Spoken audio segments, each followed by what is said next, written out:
speak to how the policy of reporting evictions on consumer reports, how that worsens the homelessness crisis and makes it harder really for people to find safe, affordable homes and to access the financial tools that they need to be successful?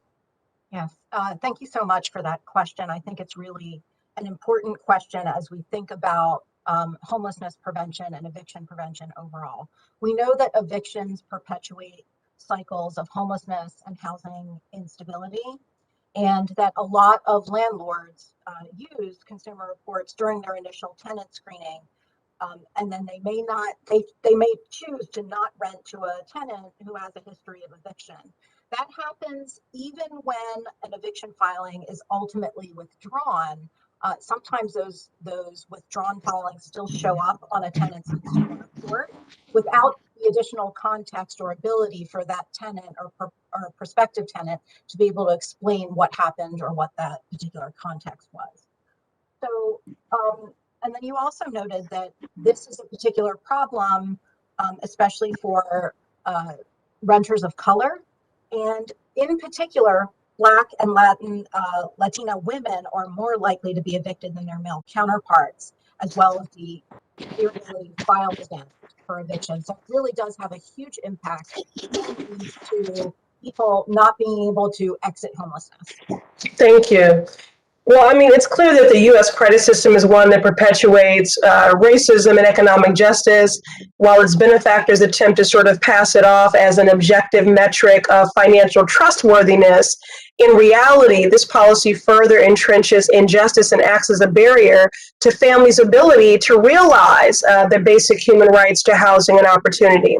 And we know that prior to the pandemic, it was estimated that around 3.7 million evictions are filed every year. So that's at a rate of around 7 per minute.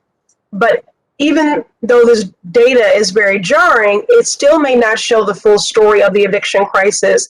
Ms. Oliva, do you mind just defining what are illegal evictions and how prevalent are they and how are they carried out? Sure. So an illegal eviction is an eviction where a landlord doesn't follow state or local laws and includes a number of tactics like changing the locks, removing somebody's belonging from a unit without a court order. We've heard of people who actually remove the front door to units as a method of an illegal eviction or turning off the utilities. But I would also note that sometimes just the threat of an eviction from a landlord, for all the reasons that we just talked about the kind of impact an eviction can have on somebody's record, can actually incentivize a family to move out of a unit.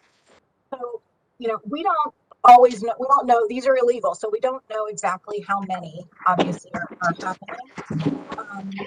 But what I would note is that a lot of times they happen because landlords have access to legal counsel.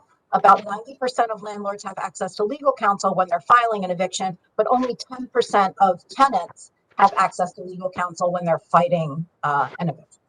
Thank you for that. And so, Ms. Oliva, what if landlords were required to inform tenants of their rights? Would that help to crack down on these illegal evictions? Again, illegal and also incredibly demoralizing in so many ways, given the imagery that you provided there about what often happens. But what if they were required, landlords, to inform tenants of their rights? Do you think that this would crack down these illegal evictions and reduce the numbers?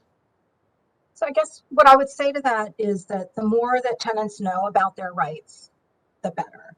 And the better equipped they are to fight back against illegal or unjust practices. But they also need access to counsel and strong local and state tenant protections. And then at the end of the day, if we could make housing more affordable to more households through an expansion of the supply and an expansion of our affordability programs like the Housing Choice Voucher Program, all of that would lessen the burden on these tenants, especially extremely low income tenants and tenants of color.